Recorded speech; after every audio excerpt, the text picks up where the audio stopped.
Hi and welcome back. We are now moving into chapter 14 of Revelation. I hope you've enjoyed the videos so far and I hope you're finding them useful.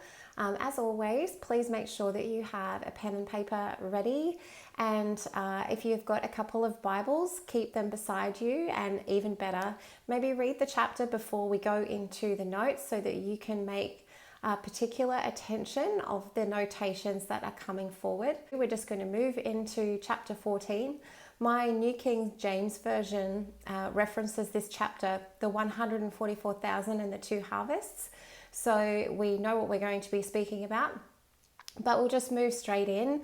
As always, please dedicate this time to the Holy Spirit and ask Him to give you this revelation for yourself.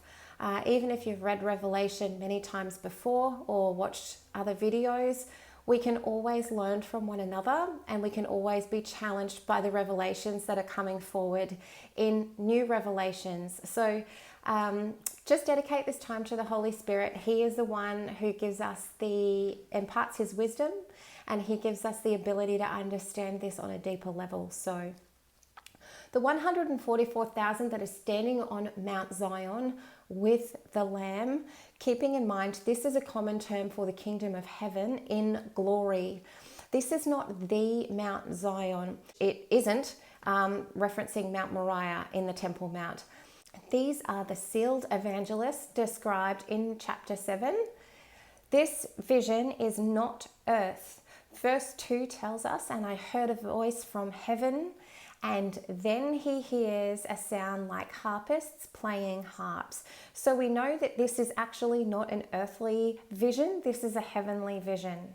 Verse 3 alludes to us that they sang a new song before the throne, and only these people knew the song. Revelation chapter 5 verse 9 also speaks to the same idea of Jesus bringing these followers to Himself. So these are the 144,000. They are no longer on the earth. Hebrews 12, chapter 22, also references Mount Zion as the heavenly Jerusalem and to myriads of angels. In Romans 11:26, it's also referenced. Just as it is written, the deliverer will come from Zion and remove ungodliness from Jacob, which we know Jacob to be Israel. In mid-tribulation, all 144,000 have been martyred. The first fruits, the best, goes to the Lord. They were the first to believe and to spread the gospel. They were single-minded and very, very disciplined. And for that, Christ spares them from the great tribulation due to their faithfulness and their service.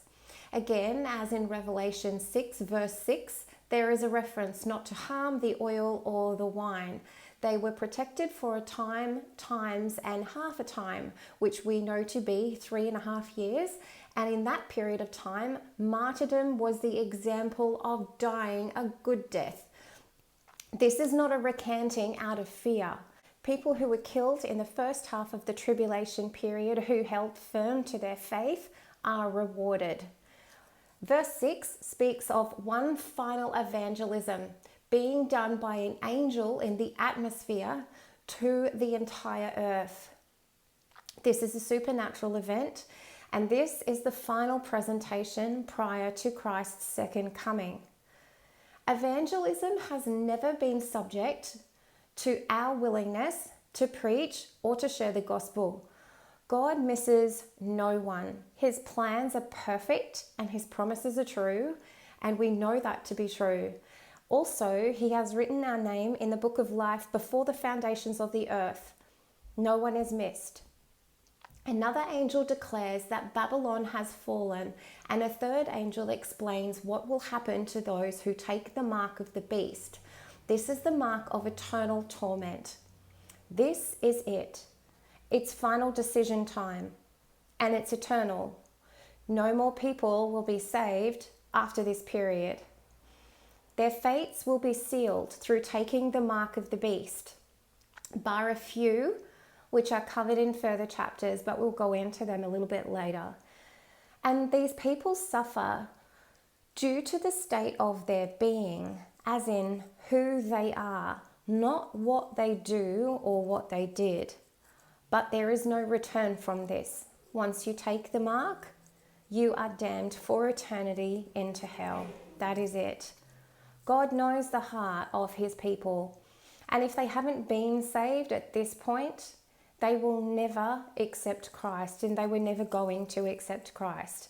There is no mistakes when it comes to God and his ruling.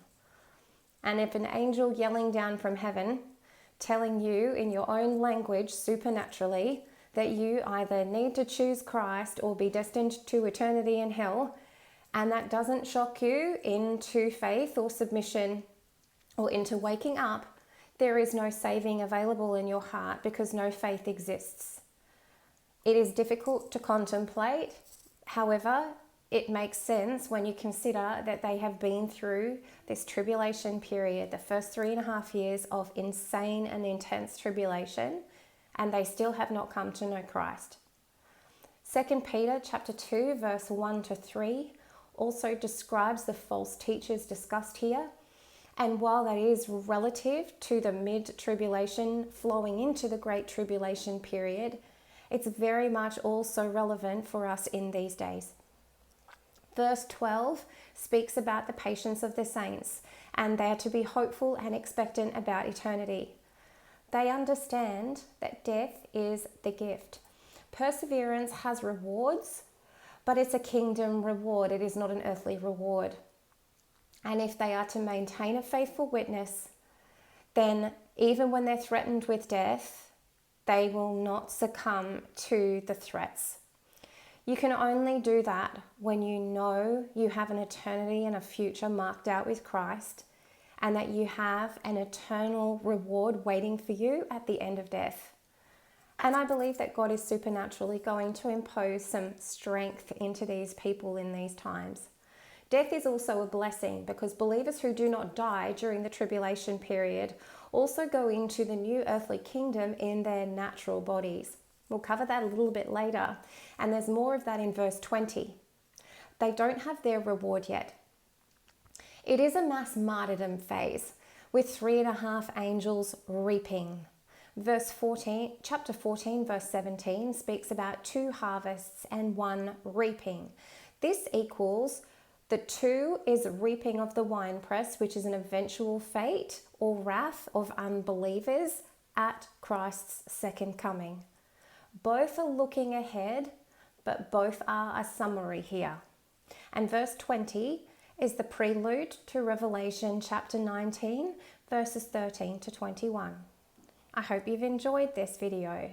If you have, please comment, like and share.